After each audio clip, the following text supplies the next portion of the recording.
segala sesuatu itu sebenarnya hakikatnya netral. Kalau pakai bahasa Buddhisme dia kosong. Penting tidaknya, maknanya baik atau buruk, itu pikiran kita yang mengolah.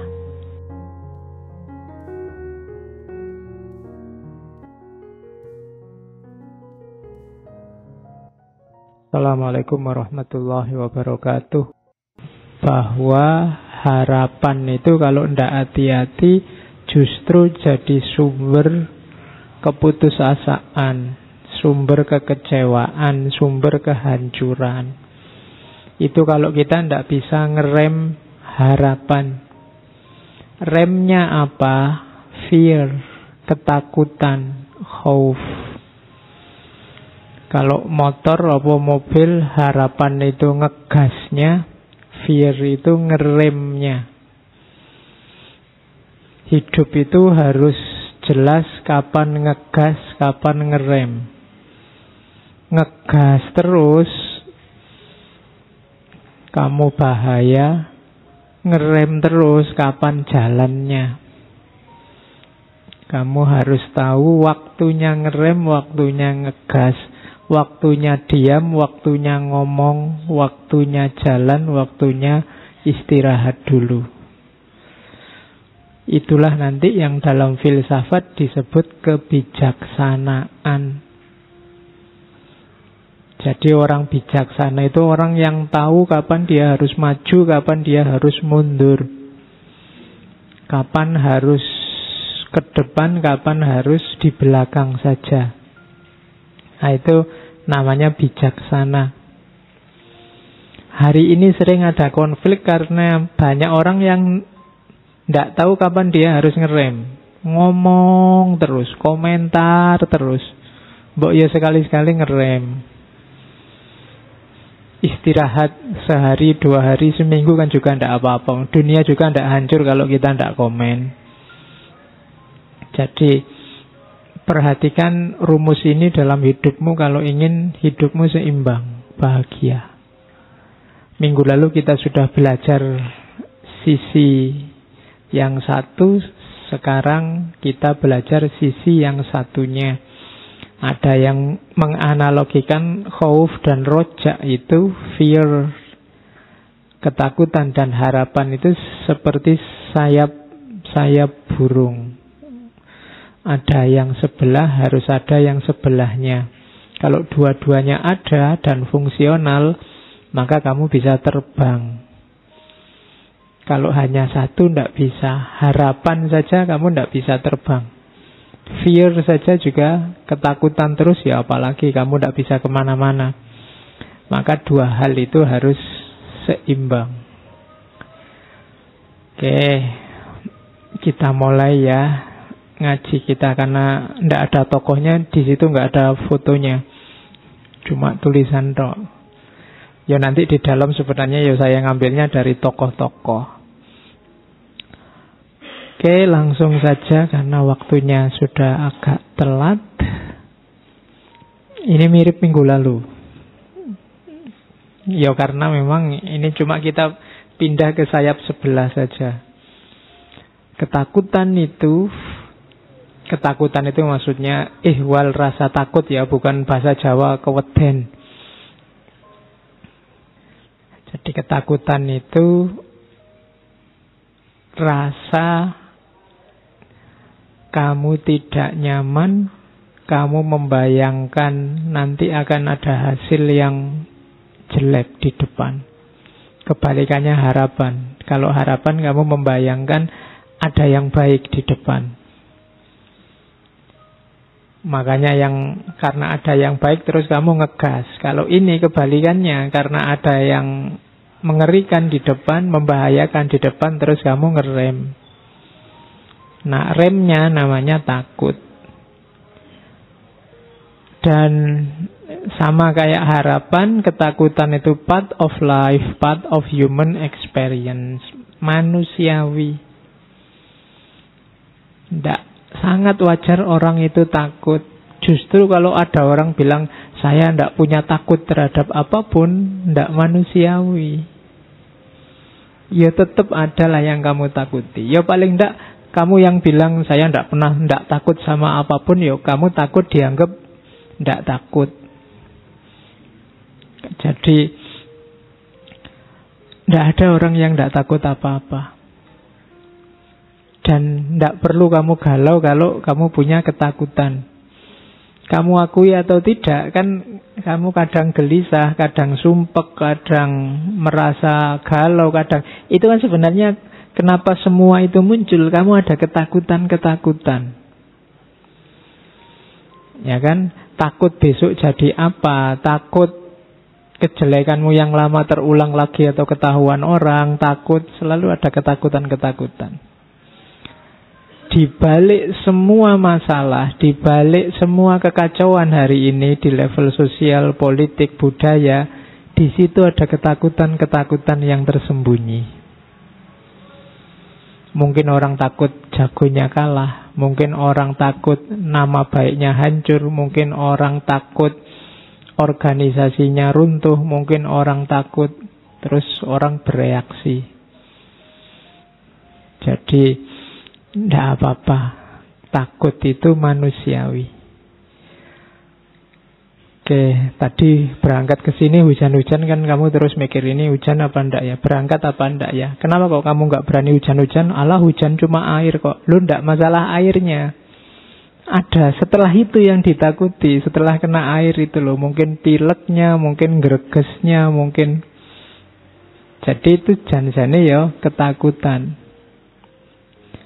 Oke, kamu yang duduk di depan apa duduk di belakang apa yang nyari sendenan itu kan kalau diuber-uber itu ya ono ketakutan-ketakutannya. Kenapa kok di depan? Biar kedengaran, biar deket sama saya, biar kelihatan. Karena kamu takut kalau nggak dengar nggak kelihatan. Kenapa kok nyari sendenan? Kamu takut ngantuk terus ra ono sendenane. Kenapa kok? Jadi di balik itu pasti ada rumus-rumus ketakutan. Dan di balik ketakutan itu ada harapan.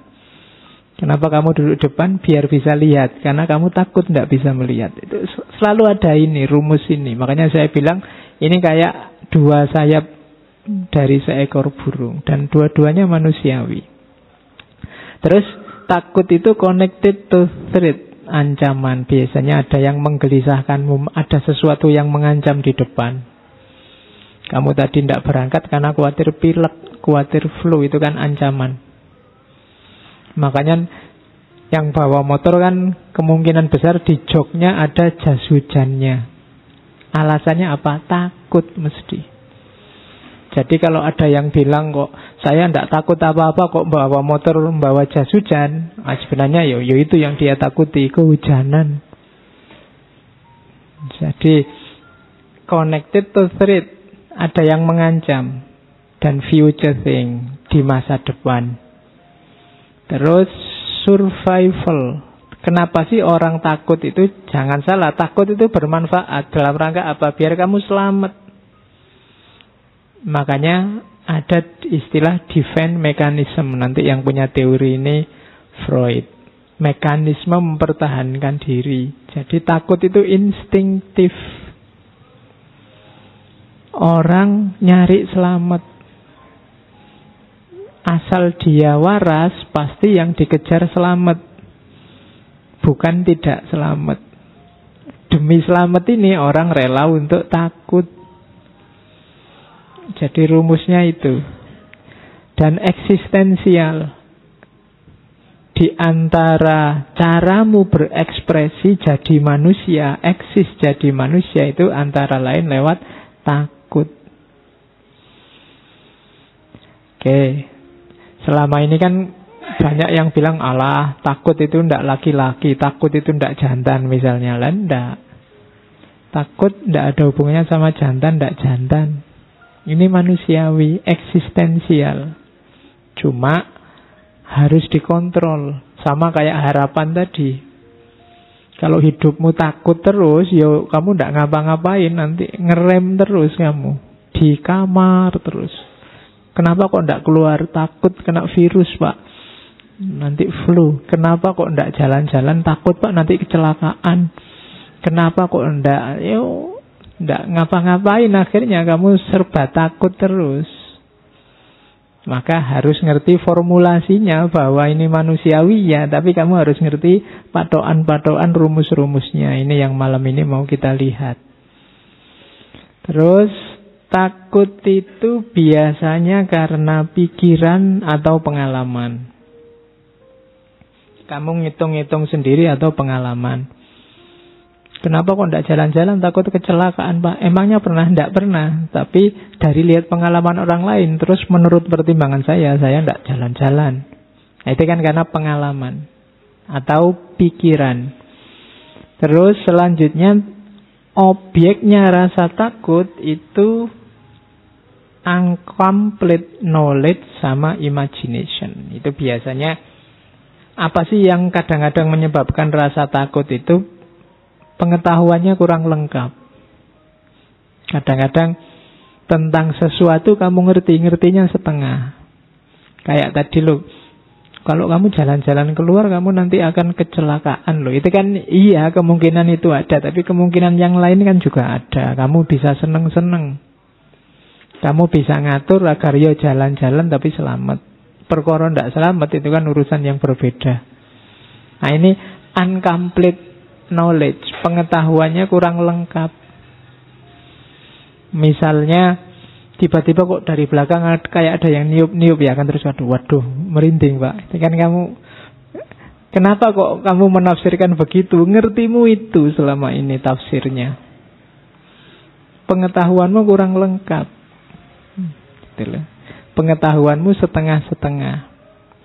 Nggak tahu sekalian malah nggak apa-apa. Karena setengah, sehingga kamu salah tafsir, terus jadi takut. Anak kecil itu yang tidak ngerti apa-apa, kadang berani kan. Misalnya ada, takut lo ini nanti jatuh, takut lo ini nanti. Anak kecil ya, pikirannya urung nyampe, ya berani aja ngalah-ngalahi yang dewasa. Yang dewasa pikirannya setengah. Ya kan? Jadi, itu yang bikin takut. Kalau tiba-tiba saya di sini bisa terbang, itu kalau ada anak balita misalnya umur-umur 2 tahun, itu kan dia tidak kaget dan tidak takut, malah heran. Wah, enak ya bisa terbang kan gitu. Yang ketakutan kan kalian. Kok bisa ya terbang? Kenapa? Ilmumu masih belum nyampe. Lihat orang bisa terbang. Jadi incomplete knowledge. Misalnya kamu nginep malam-malam di rumah sepi, tidak ada siapa-siapa. Dan menurutmu ya rumah aman-aman saja. Itu kan kamu nginepnya santai. Tapi begitu ada yang bilang, di rumah itu dulu ada orang matinya loh. Begitu kamu ngerti kan terus jadi takut. Imajinasimu main sekarang. Itu kan incomplete knowledge sama imagination. Karena ngerti maka sekarang kamu takut. Kemarin tidak ngerti apa-apa, aman. Kenapa kamu nggak lulus kuliah kok takut? Karena ngertimu, masa depanmu tergantung perkuliahan, ijazah dan gelarmu. Diluaskan lagi wawasanmu, mungkin kamu tidak setakut itu. Apa iya masa depanmu hanya tergantung ijazah dan gelar? Jadi objeknya ketakutan itu incomplete knowledge, pengetahuan yang setengah-setengah atau imajinasi. Terus orang takut itu biasanya flight or fight. Yang dia lakukan 2, lari atau tarung. Biasanya yang lari itu yang terus, masa gitu aja lari. Yang dihormati yang berani fight. Tapi ya lihat situasinya dulu. Tidak selalu yang lari itu jelek. Itu loh. Kalau kamu lagi jalan-jalan di rel kereta, ono kereta ya kan harus takut itu. Dan wajib lari, tidak usah dimarahi. Wah pengecut kamu gitu aja lari. Lah ya musuh sepur ya. Jadi ya yang rasional, flight or fight. Ya tidak semuanya harus dilawan. Kalau memang tidak tanding ya fight itu namanya konyol.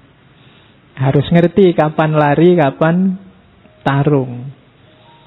Gitu loh.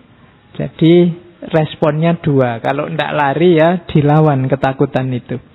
Terus ya namanya orang takut, dia pasti believe whatever happen will be bad.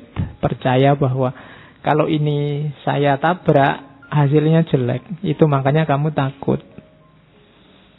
Kemudian berubah, ya karena semakin dewasa kan objek-objek ketakutannya berubah. Dulu kamu takut apa, sekarang takut apa. Dan yang terakhir takut itu gift. Sama kayak harapan kemarin. Bersyukurlah Allah masih memberimu rasa takut. Tidak sembarangan orang. Banyak loh orang yang kan di Jawa itu ada istilah gak duwe wedi. Jadi tidak punya rasa takut. Itu juga bahaya. Harus punya rem. Lari terus, yo kamu kehabisan tenaga nanti. Atau tabrakan. Bersyukurlah kamu masih oleh Allah dikasih rem, masih punya rasa takut. Oke, itu gambarannya. Seperti itulah yang dimaksud dengan takut. Manifestasinya, ya ada yang kelihatan, ada yang enggak. Cuma dalam dirimu yang merasa takut itu biasanya muncul hal-hal itu. Yang pertama tension. Tension itu tegang. Kalau kamu takut kan terus tegang. Kadang-kadang deg-degan. Yang tadi nginep malam-malam di rumah yang sepi sendiri itu kan nggak ada apa-apa, ada angin aja kamu langsung deg-degan. Nonton film horor aja kamu bolak-balik tegang, teriak-teriak, itu kan deg-degan. Padahal kamu tahu itu cuma film. Iya. Nonton film horor direwangi merem segala. Takut melihat hantunya. Loh ya jangan nonton film horor. Masa takut lihat hantu kok nonton film horor. Orang takut itu tension. Jadi mengalami ketegangan dalam dirinya. Biasanya berkeringat dingin, jantungnya berdebar-debar, itu tension. Kemudian yang kedua ragu-ragu, doubt. Ini maju apa mundur, dilanjutkan apa berhenti saja, itu kan ragu-ragu. Itu biasanya orang yang ada yang dikhawatirkan. Enaknya saya ngapain ya, kok ragu-ragu ya mau ke situ. Keraguanmu itu menunjukkan ada yang kamu takuti. Mau saya tembak apa tidak ini? Gue nek tak tembak, pasti kamu takut. Kenapa kamu ragu-ragu? Takut ditolak. Atau takut dimarahi, takut dianggap tidak tahu diri. Itu kan ada keraguan menunjukkan sebenarnya kamu sedang takut. Kalau itu pasti anxiety and worry. Cemas dan worry ya takut. Worry itu takut atas dasar kognisi. Jadi takut yang ada rasionya, ada alasannya, itu worry. Kalau anxiety itu kebalikannya. Cemas yang cemas saja, kadang-kadang tidak rasional. Itu anxiety. Makanya ada penyakit namanya anxiety disorder. Anxiety disorder itu gangguan kecemasan. Misalnya kalian tiap hari dengar orang kena stroke, dengar orang sakit jantung misalnya, tiba-tiba kamu pusing terus, waduh, jangan-jangan stroke ini, wah jangan-jangan, itu anxiety disorder. Waduh ini jantung ini deg-deg, akhirnya kamu ke UGD, dokternya bingung kok ke UGD tidak apa-apa mas, cukup dengan Paramek beres sampean. Misalnya. Justru nanti penyakitnya jadinya ya anxiety disorder itu. Kamu harus ke psikiater kalau gitu terus-terusan. Cemas terus. Gitu loh. Kamu gatel aja, wah jangan-jangan kanker kulit ini. Wah, apa wae kamu lebih-lebihkan. Itu gejala kecemasan. Oke, kalau kamu ngalami kayak gini harus ke psikiater. Itu harus disembuhkan. Yang kena bagian tertentu dari otakmu. Jadi opo-opo digeneralisir, didramatisir seolah-olah kamu parah. Terus suspicion. Suspicion itu curiga terus. Jadi kalau ada orang kok nuduh terus, curiga terus, jangan-jangan itu biasanya ada yang dia takuti.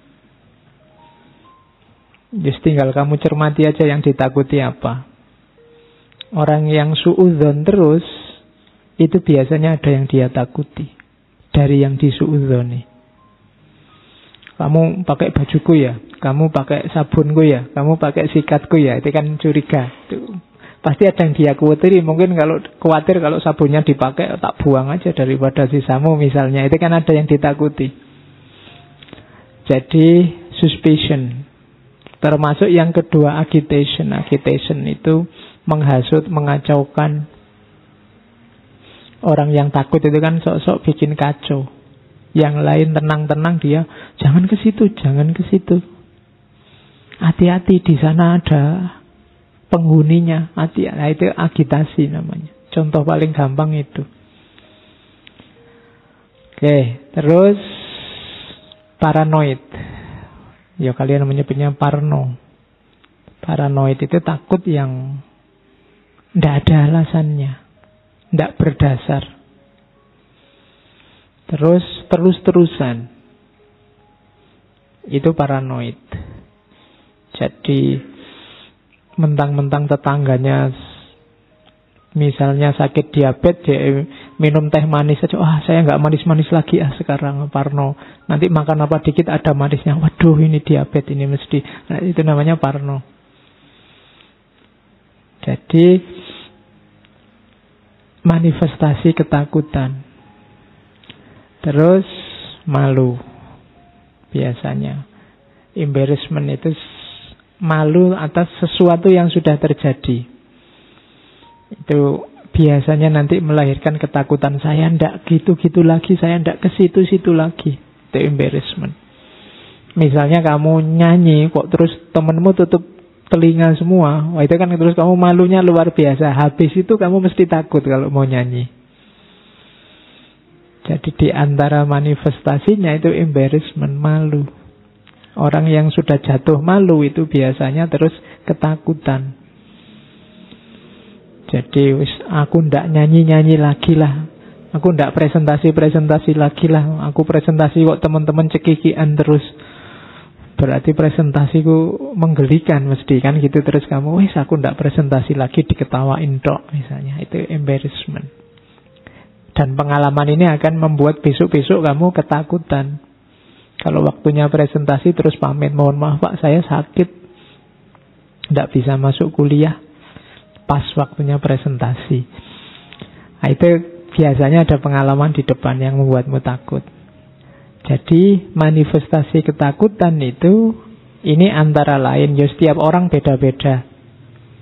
Ada orang yang kalau takut itu tidak tension tapi malah cengenges-cengenges.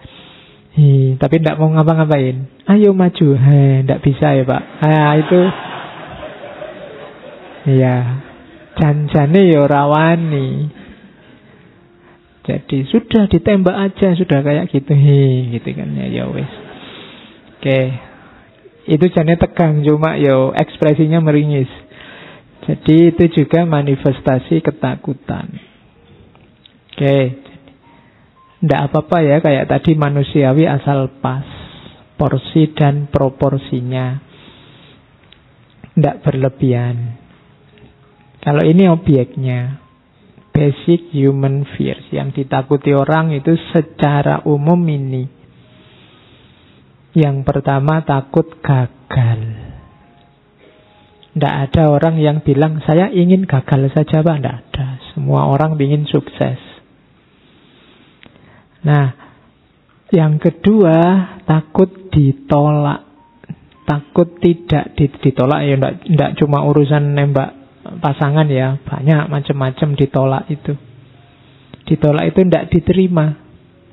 Yang kamu persembahkan tidak menyenangkan orang sehingga mereka tidak nerima. Itu juga ditakuti orang. Kenapa tadi kamu nggak mau nyanyi lagi? Kamu takut ditolak lagi. Wong tadi saya nyanyi semuanya nutup telinga. Semuanya pura-pura nggak dengar. Nah itu ditakuti juga pasti. Fear of rejection. Yang ketiga, fear of the unknown. Takut pada yang tidak diketahui. Ini juga sering terjadi. Sesuatu yang misterius kan menakutkan bagimu. Yang tidak pernah naik motor, dia tidak tahu enaknya naik motor, tidak ngerti tekniknya naik motor itu menakutkan. The unknown, yang dia tidak tahu itu menakutkan. Oke, tidak enak ya rasanya jadi takmir, itu kan menakutkan. Kenapa kamu tidak tahu? Jangan-jangan bukan nggak enak, tapi nggak enak sekali misalnya. Harus capek-capek nyiapin kopi, nyiapin. Kamu takut kenapa? Karena the unknown. Kamu tidak tahu aslinya. Tidak enak ya jadi artis. Apa-apa diberitakan. Nah, itu kan kamu tidak tahu. Wong artisnya menikmati kok. Betul. Terus, loh iya kan, dia apa saja dapat. Sekarang tidak perlu capek-capek viral. Loh, sekarang artis kan nyari viral. Jadi, viralnya dapat, uangnya dapat, enaknya dapat. Nah, kamu, oke, yang capek kan kamu. Kamu sekarang capek-capek bikin meme, capek-capek bikin poster, capek-capek tentang itu. Nah, oke, yang tidak tahu bilang wah itu enak saja kan gitu. Fear of the unknown, itu kan dunia gaib bagimu. Bagi kamu kan nggak masuk akal. Alah gitu aja kok mahal amat. Tuh kamu nggak tahu.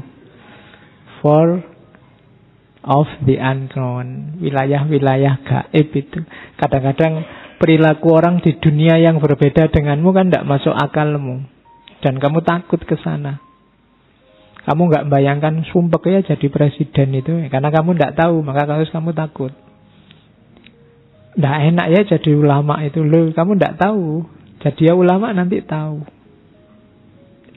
Fear of the unknown. Orang itu biasanya takut pada sesuatu yang belum dia pahami. Kalau yang ini nggak perlu saya jelaskan. Takut mati. Iya. Iya. Jadi mati itu menakutkan. Sebenarnya mati itu sama kayak atasnya. Fear of the unknown. Mati itu kan misterius. Kamu tidak tahu. Besok setelah mati ada apa? Kan gitu. Wong yo yang mati tidak ada yang kembali. Ada nggak ya yang punya ide nanti habis memakamkan siapa dikasih CCTV gitu. Dilihat di laptopnya. Biar tidak lagi unknown. Tapi ya tidak mungkin ketemu. Kenapa? Karena barangnya memang goib. Barang goib ya tidak mungkin kelihatan. Jadi orang takut mati itu wajar. Basic human fears. Tidak apa-apa. Asal efek dari takut mati itu positif. Karena kamu sadar bahwa kamu akan mati, apa yang kamu lakukan itu kan selanjutnya itu. Oke, nanti dijelaskan ini antara lain oleh Heidegger, nanti di belakang ada. Fear of isolation.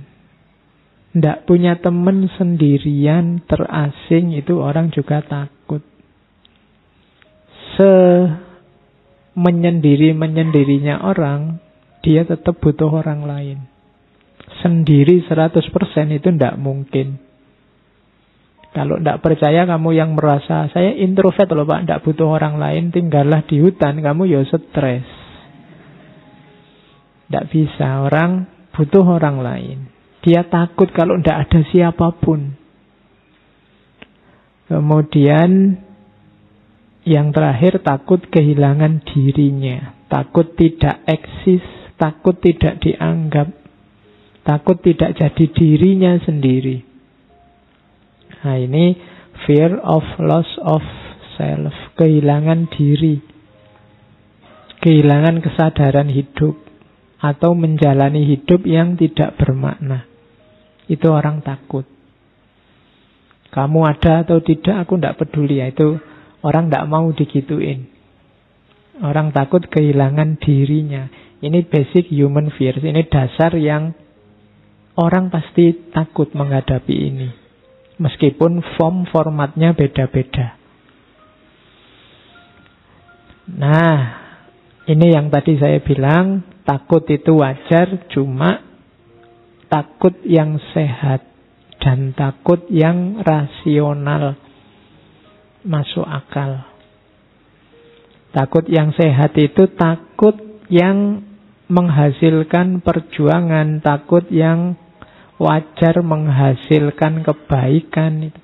Itu takut yang sehat. Ada takut yang tidak sehat. Takut yang tidak sehat itu ya buahnya jelek, hasilnya rusak. Mungkin kamu keras pada orang lain, akhirnya kamu menyiksa orang lain, menyakiti orang lain gara-gara ketakutanmu. Takut jagomu kalah, terus kamu merendah-rendahkan orang lain, mencaci maki orang lain, menganggap semua yang dari yang kamu takuti itu jadi jelek dan seterusnya. Itu namanya ketakutan yang tidak sehat. Bahwa orang takut jagonya kalah itu wajar. Tapi takut itu membawa kemana, itu nanti yang akan menilai apakah ketakutan itu sehat atau tidak sehat. Jadi kalian boleh takut, tapi tetap yang sehat. Takut mati menghasilkan kesadaran untuk lebih dekat sama Allah, itu kan sehat. Takut tidak eksis membuat kamu sungguh-sungguh berjuang agar diakui di tengah masyarakatmu, itu kan takut yang sehat. Jadi usahakan kalian takut, tapi takut yang sehat, bukan takut yang tidak sehat. Yang kedua, takut yang rasional. Saya mau bantu tetangga sebelah, Pak, tapi saya takut ya, Pak. Nah, itu tidak rasional. Bantu orang kok takut. Jadi takutnya yang rasional. Yang tadi saya sebut, ketakutan-ketakutan dasar, itu kan masuk akal orang takut. Takut mati, takut itu kan. Saya mau nembak, Pak, tapi saya takut kalau diterima gimana? Itu tidak rasional. Ayo, itu kan tidak masuk akal, tidak diterima. Jadi, saya takut ya, Pak, takut bahagia saya itu. Beliau nggak ono takut kok, takut bahagia. Itu tidak masuk akal, tidak rasional. Jadi ya jadi manusia yang normal sajalah. Jadi yang ditakuti yang memang menakutkan. Kalau ada yang tidak menakutkan kok kamu takuti, itu kalau secara psikologi kadang disebut fobia. Fobia itu ketakutan yang tidak rasional. Kan ada kadang-kadang orang itu fobia terhadap bulu-bulu. Kalau ada baju-baju ada bulunya, dia gemeteran, dia kayak orang lihat hantu. Ada orang karena takut pada ular, terus segala yang mirip ular dia takut, fobia. Sabuk yang melingkar-lingkar dia takut. Apa yang melingkar, itu sudah perlu psikiater. Jadi kalau ada yang takut kok tidak rasional, apalagi berlebihan, itu nanti namanya fobia. Saya tidak tahu di sini ada yang fobia apa tidak. Fobia itu objeknya tidak rasional. Kalau bagi orang lain itu biasa-biasa. Misalnya saya tadi membawa pulpen, saya takut sekali, Pak, sama pulpen ini, gemeteran saya kalau ada pulpen ini. Nah, itu kamu perlu psikiater. Oke. Terus jadi ini kategori-kategorinya. Nah, takut itu nanti ada teori. Seperti saya bilang tadi, sebenarnya ketakutan itu kuncinya ada pada pikiran. Akarnya rasa takut itu ada dalam pikiran kita. Jadi takut itu kan ketika ada sesuatu yang kamu pastikan dia membahayakanmu, sehingga harus kamu hindari jauh-jauh. Kamu menganggap bahwa sesuatu itu sangat berpengaruh dalam hidupmu, bisa mengganggumu. Nah, itu kan adanya dalam pikiran. Kamu takut tidak punya uang. Kenapa? Karena menurutmu uang itu sangat penting. Kamu takut tidak punya pekerjaan karena menurutmu pekerjaan itu mutlak. Karir yang sesuai yang kamu inginkan itu harus. Kamu takut apalagi macam-macam. Mungkin termasuk pasangan. Itu kan adanya di pikiran. Jadi sumber ketakutan itu adanya di pikiran. Padahal kalau versi Buddhisme segala sesuatu itu sebenarnya hakikatnya netral. Kalau pakai bahasa Buddhisme dia kosong. Penting tidaknya, maknanya baik atau buruk itu pikiran kita yang mengolah. Ngaji ini penting atau tidak, itu tidak ada di ngaji ini sendiri, tapi dalam gagasan kita, pikiran kita tentang ngaji ini. Jadi, kamu ganteng apa tidak, itu kan mungkin tidak terletak di wajahmu, tapi terletak di pikiranmu. Mungkin konsepnya orang tentang ganteng dan tidak itu seperti apa. Jadi kalau ada orang bilang, kok kamu nggak terlalu cakep, jelek gitu, konsepnya aja diganti. Iya kan? Mungkin selama ini yang disebut ganteng itu yang hidungnya mancung, kulitnya putih, wajahnya agak kebulean gimana, itu ya tinggi besar. Itu kan konsep yang ada di kepalamu. Kalau ingin bahwa ganteng itu kamu, gantian konsepnya.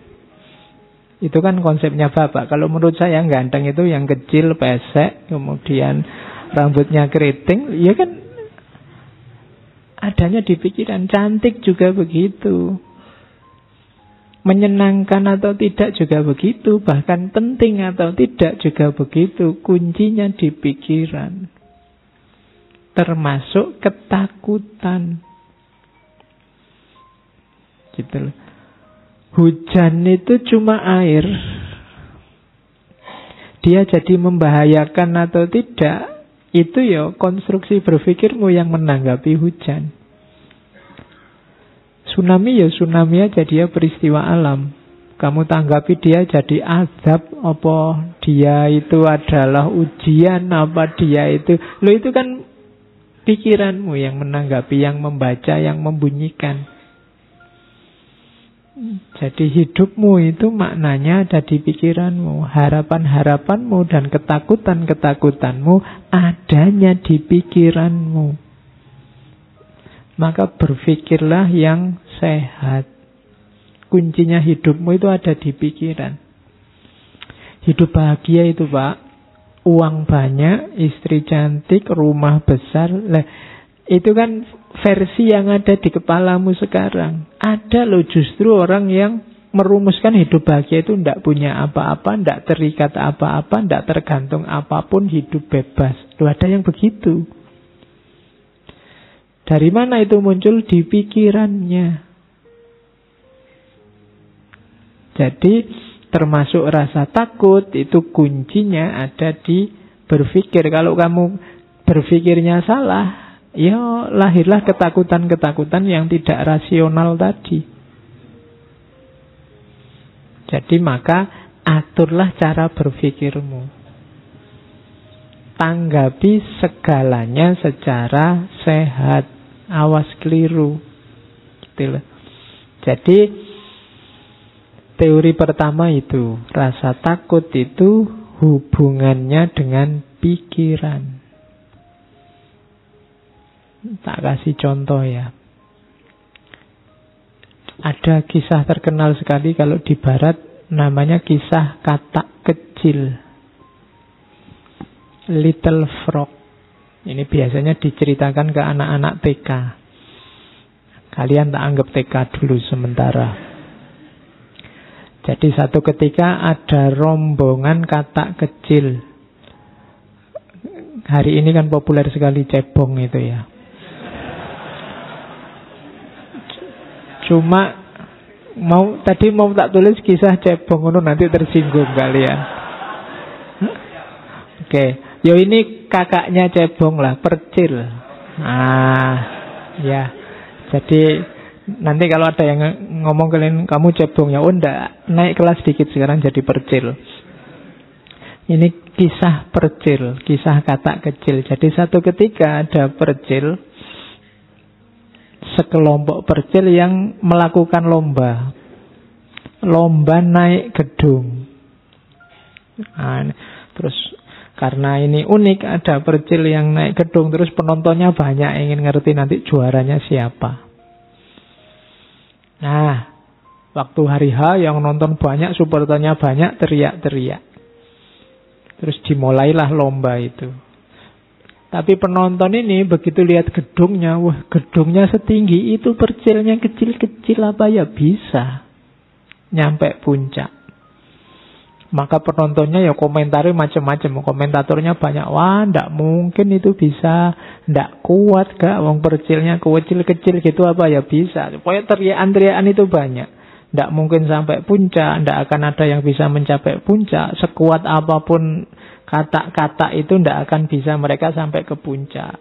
Sulit lah, mustahil lah, ndak mungkin lah, teriak-teriak gitu. Percilnya yang naik ya bener, akhirnya ada yang jatuh satu demi satu, ndak kuat, satu demi satu, ndak kuat. Hanya ada satu percil yang orang teriak apa saja nggak peduli, dia naik terus, pelan-pelan naik. Dan dialah yang juara akhirnya, percil ini. Setelah si percil ini juara, wartawan datang ngerubung. Ya, ngerubung percil ini, maunya diwawancara, gimana kok bisa menang, kiatnya apa, anunya apa. Tapi diwawancara percilnya diam aja, cuma tolah-toleh aja. Akhirnya diketahui ternyata percilnya ini tuli. Jadi dia tidak dengar. Jadi waktu orang teriak-teriak, tidak mungkin, tidak bisa, sekuat apapun tidak akan mampu, dan sebenarnya dia tidak dengar. Pokoknya dia jalan aja. Akhirnya nyampe puncak. Bandingkan dengan tadi percil yang pikirannya terganggu oleh banyak suara dari luar. Nah, ambil pelajaran sendiri dari cerita ini, bagaimana pikiranmu menentukan langkahmu. Pikiran-pikiran yang terganggu oleh macam-macam tadi, ya masuk, merasuk. Kalau isinya rusak-rusak dan jelek-jelek, ya efeknya dalam dirimu juga jelek. Maka pinter-pinterlah apa yang harus kamu masukkan, apa yang jangan masuk dalam dirimu, karena menentukan isi pikiranmu. Ketika orang banyak ngomong mustahil, ndak mungkin, wah sekuat apapun kamu ndak akan nyampe. Itu kan pelan-pelan muncul keraguan. Kayak tadi cirinya orang takut. Apa ya aku bisa, kok orang-orang bilangnya begitu, apa ya aku mampu. Akhirnya yang juara yang ndak dengar apa-apa. Nah, hari ini kan kamu dengar macam-macam, baca macam-macam, banyak. Pikiranmu mesti kacau. Kamu tidak tahu mana yang baik, mana yang buruk, mana yang asli, mana yang palsu hari ini. Kenapa? Terlalu banyak yang masuk. Latihanlah jadi tuli.